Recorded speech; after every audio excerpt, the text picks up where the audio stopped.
So hello guys, welcome to my new blog. Guys আজকে বিকালবেলা blog start করছি। দেখো আমি লঙ্কার জমিতে এসেছি। মানে আজকে কালকে পরশু দিন 2-3 দিন মানে জমিতে আসা নাই, লঙ্কার জমিতে মানে কোনো জমিতে আসা নাই, এদিকে আসেনি। বাবা সকালবেলায় মানে যদি ঘাস কাটতো তখন আসতে হতো, কিন্তু বাবা তো এই কদিন মানে এসে চরে মাঠে আমাদের পাটের জমিতে যাচ্ছে। ওই চরে মাঠে যে জমিটা ছিল ওটা গম কেটে পাট বুনে দিয়েছে, আবার দিয়ে পাট আবার বড়ো হয়ে গেছে, বাজ টাজ দিতে যাই। তো সে কারণে আমার আসা লাগে না মাঠে, আর কাজেও তো যাইনি, সেজন্য বেরোনো হয় না। তো আজকে আসলাম, মানে কালকে নাকি আমাদের লঙ্কা জমিতে লঙ্কা ভাঙবে। বাবা বলছিল আজকে যে লঙ্কা ভাঙবে, দেখে আসিস কেমন আছে। তো তাই চলে এসেছি। দেখো লঙ্কার জমিতে ফুলগুলো তাও ঝরে গেছে, তাও এই যে এরকম লঙ্কা আছে। দেখো ফুলগুলো কত ঝরে গেছে সেদিন বৃষ্টিতে, সব গাছও শুয়ে পড়েছে। দেখো কত সব গাছ শুয়ে পড়েছে। আর না হলে ভাই হেভি লঙ্কা হতো, এবার অনেক হতো। বহুত ফুল ঝরেছে, বহুত মানে বেশি অর্ধেকই ঝরে গেছে, তাও অনেক আছে। দেখো লঙ্কা, এই যে কালকে ভাঙবে। এই যে দেখো কী হারে ঝরেছে, তাও তো মানে বেশি অর্ধেক ফুল ঝরে গেছে। এবার বাবা বলছিল যে 2-3 কুইন্টাল লঙ্কা হতো, কিন্তু এবার তো মনে হচ্ছে 40 কেজি মতো হবে। কালকে সকালবেলায় আসবে কাকি জেঠি সব আসবে। এবার আমার একা একা তোলা সম্ভব না আমার দ্বারা। আমি আগের বার লঙ্কা জমিতে একা তুলতাম, প্রত্যেকবার একা তুলেছি, কিন্তু এবার মানে প্রথমবারও আমি তুলেছি কিছুদিন আগে, 6 কেজি হয়েছিল। আর আজকে তো মানে এবার তো তোলাই যাবে না। আর গাছও মরতে লেগেছে। এই দেখো হ্যাকার ডাকাটা মরবে, কিচ্ছু করা নাই, যেগুলো শিকড় নড়ে গেছে। এই দেখো সেদিন রাত্রিবেলা এত ঝকাশ আর এত মানে জোরে জোরে ঝড় আর বৃষ্টি হচ্ছিলো, মানে ঝকাশ বলে একদম শুধু হাওয়া, জোরে জোরে হাওয়া আর বৃষ্টি একসাথে দিয়ে, মানে দেখো কত গাছ মরে গেছে। এই যে একটা আরও আছে এরকম, এই যে একটা এরকম অনেক গাছ মরে গেছে। এই যে এটা মরে যাবে, এটা আরও গেছে অলরেডি। এই দেখতে পাচ্ছ মানে কেমন পাতাগুলো শুকিয়ে যাচ্ছে, এনার্জি শর্ট, শিকড় কেটে গেছে। তাছাড়া লঙ্কা দেখো সব গাছে আছে। এই দেখো গাছ শুয়ে পড়েছে, কিন্তু লঙ্কা দেখো, এই দেখো গাছটা শুয়ে পড়েছে। শিকড় করা ওষুধটা দিয়েছিলাম সেদিনকে, মানে সার একটা সব গোড়ায় গোড়ায় দিয়েছি, যার কারণে মানে একটু হলেও তাও একটু সাপোর্ট পেয়েছে। এই দেখো গাছ কি বড়, এই গাছটায় মানে এই সব গাছগুলোই ফুল ছিল, সব ঝরে ঝরে মাটিতে পড়ে গেছে সেদিনকে ঝকাশে। এই দেখো এই যে গোড়ায় কত ফুল পড়ে, এই যে সব সাদা সাদা, এই যে ছোটো ছোটো ফুল, সব মানে বহুত ফুল পড়ে গেছে এভাবে। নাহলে এবার 3 কুইন্টাল হয়ে যেত লঙ্কা। তাছাড়া এমনি যা লঙ্কা আছে কালকে ভাঙলে দেখা যাবে কত হয়। দেখো গাছ কত মরে গেছে, তাছাড়াও এই যে একটা গাছ মরা, এই যে একটা মরা, এই যে একটা মরে গেছে, ওই যে একটা, এরকমভাবে মানে জমিতে অনেক গাছ মরে গেছে, প্রায়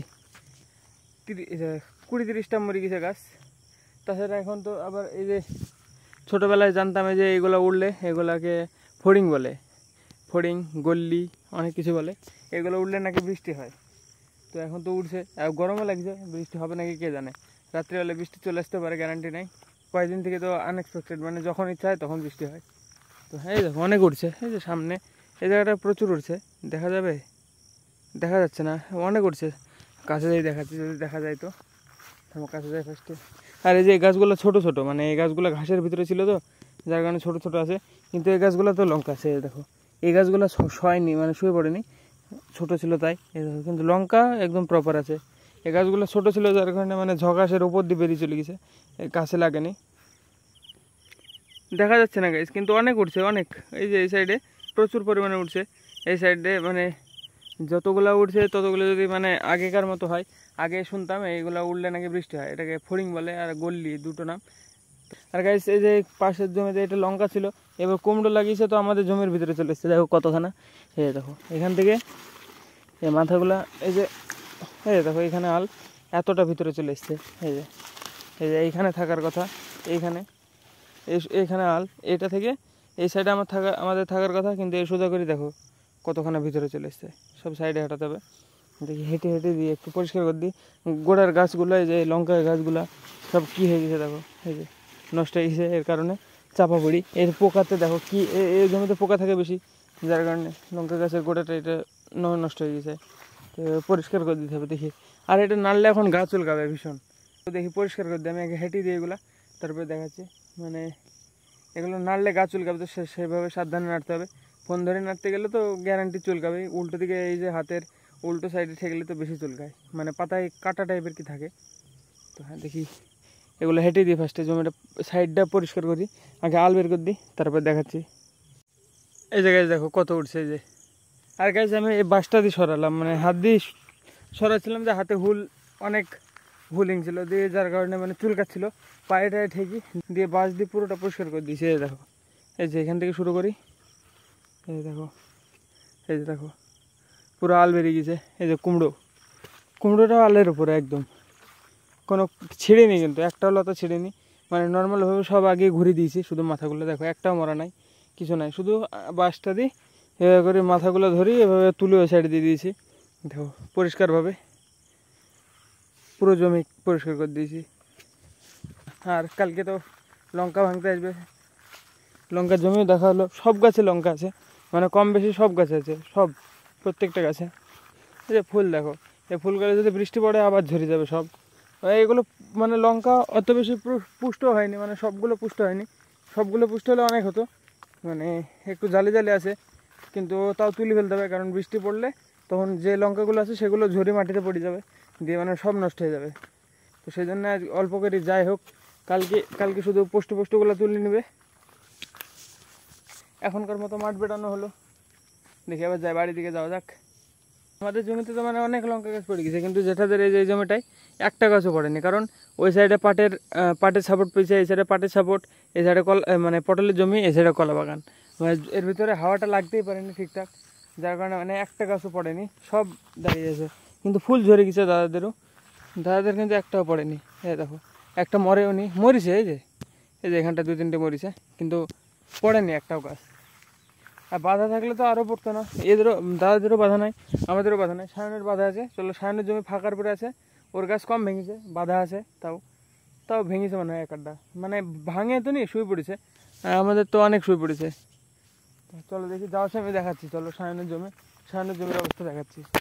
এই যে গাইস, সায়নের জমি খোঁজ দিয়ে বাধা ছিল, এই যে এটা দাঁড়িয়ে আছে একদম স্ট্রেট, এটা দাঁড়িয়ে আছে স্ট্রেট, কিন্তু এই যে এটা শুয়ে পড়েছে, এই যে বেঁকে গিয়েছে, এরকম অনেক আছে, সামনে দেখাচ্ছে। এই যে এই সাইডে এই যে সব এই সব শুয়ে পড়েছে, বাঁশ উল্টো দিকে চলে গেছে, গাছ উল্টো দিকে চলে গেছে, কিন্তু এর মানে বেশিরভাগই দাঁড়িয়ে আছে। দেখো সব গাছ বেঁধেছে, ও খাটনি করে একা একা খুঁজটুস করি, যার কারণে দাঁড়িয়ে আছে। আমাদের গাছগুলো বাধা হয়নি, যার কারণে অতগুলো শুয়ে পড়েছে। ওইরকমভাবে থাকলেও লঙ্কা ধরবে, যদি মানে আবার ঝড় বৃষ্টি না হয়, কিন্তু ঝড় বৃষ্টি যদি আবার হয় তাহলে আর হবে না। হ্যাঁ, আজকে তো বৃষ্টি হবে মনে হচ্ছে, মানে যা গরম ধরলো এখন। চলো দেখি, অনেক ঘোরাফেরা করলাম, এবার দেখি বাড়ি থেকে যাওয়া যাক। দাদাদের শশার জমির অবস্থা দেখো, একটা জালি নাই, আর জালি তো দূরের কথা, মানে একটা শশাও নাই, আর সব শেষ, আর ধরবেও না। শুধু ফুল আছে, কিন্তু ফুলগুলো ফল হবে না, শশা হবে না, যেগুলো আছে সব এই যে বেঁকা বেঁকা, একটা ভালো শশা আর হবেই না, মানে স্ট্রেট যেগুলো হয় দেখতে ভালো লাগে ওরকম শশা আর হবেই না, শেষ। দেখো আর কিছুদিন বাদে যে এরকম সাফ হয়ে যাবে। দেখো আমি আগে বলেছি যে শশার জমি মানে গাছ মরে গেলে একদম পরিষ্কার হয়ে যাবে, কিছু বোঝা যাবে না টালের উপরে, দেখো বোঝা যাচ্ছে একদম ক্লিয়ার। এটা একদিন ফনফনের লতা ছিল, একদম লোড, দেখো এখন কি অবস্থা, কিচ্ছু নাই, পরিষ্কার হতে টাইম লাগে না। এর মানে জল বাঁচানোর কারণে মরেছে, এই যে গোড়া সব পচি এই যে গোড়া পচি মরেছে, নাহলে আর কিছুদিন থাকতো, আর 2-1 দিন যাই হোক, এই যে দাদাদের মতো অবস্থা থাকতো, আর দেখে এভাবে মরে যেত, আর দেখে এভাবে কিছু কিছু তাজা থাকতো, কিন্তু এর পুরোপুরি মরে গেছে, মানে জল জমে গেছিলো জমিতে, কিছুদিন এত বৃষ্টি পড়েছে, বৃষ্টির কারণে সব জল জমি পুরো মানে এরকম হয়ে গেছে। কিন্তু পাটের জমিতে জল জমলে অত কিছু হয় না, ক্ষতি হয় না, তাই পাটগুলো বেঁচে আছে, নাহলে সব পাট মরে যেত, মানে পাট যতক্ষণ না পুরো ডুবে থাকবে ততক্ষণ মানে নষ্ট হয় না ততদিন পর্যন্ত। এই যে গাইস, এই তাদের জমি শেষ, এই দেখো অর্ধেক তাজা আছে, ওই নিচেটা ডুবে গেছিলো, যার কারণে সব শেষ, পুরো পরিষ্কার, দেখো সাপ একদম টাল, একটা লতা নাই গাইস। আর এই 2-3 দিন মানে বৃষ্টি কম হয়েছে, মানে হালকা হালকা হয়েছে, যার কারণে মানে বাইক বের করতে পেরেছি বাড়ির সামনে দিয়ে, নাহলে বাইক বের করা কঠিন ছিল। তো অনেকদিন মানে প্রায় আমি অনেকদিন বাদে বাইক চড়ছি, তো কেমন লাগছে একটা, মানে প্রায় 1 সপ্তাহ বেশি হয়ে যাবে, তো মনে হচ্ছে মানে কেমন লাগছে, একটু আলাদা আলাদা লাগছে। তো অন্য বাইক চালাতে এতদিন মানে সুমন টুমনের বাইকে একটু চালিয়েছি, ওদের বাইকে কেমন মানে এখন এই বাইকটা চালাতে মনে হচ্ছে একটু অন্যরকম লাগছে। তো হ্যাঁ, চলো দেখি বাড়ি যাই। তো গাইস ফাইনালি বাড়ি এসে আমার জায়গায়ও চলে এসেছি, আমার ঘরে, এবার এডিট কমপ্লিট করবো, দিয়ে ঘরে দিয়ে ঘুমিয়ে যাবো। তো চলো আজকে ব্লগের জন্য এটুকু নয়, ব্লগ ভালো লাগলে অবশ্যই লাইক করে দিও, চ্যানেল সাবস্ক্রাইব করে দিও, দেখাবে বন্ধুরা নতুন ব্লগে। ধন্যবাদ পুরো ভিডিও দেখার জন্য, টাটা।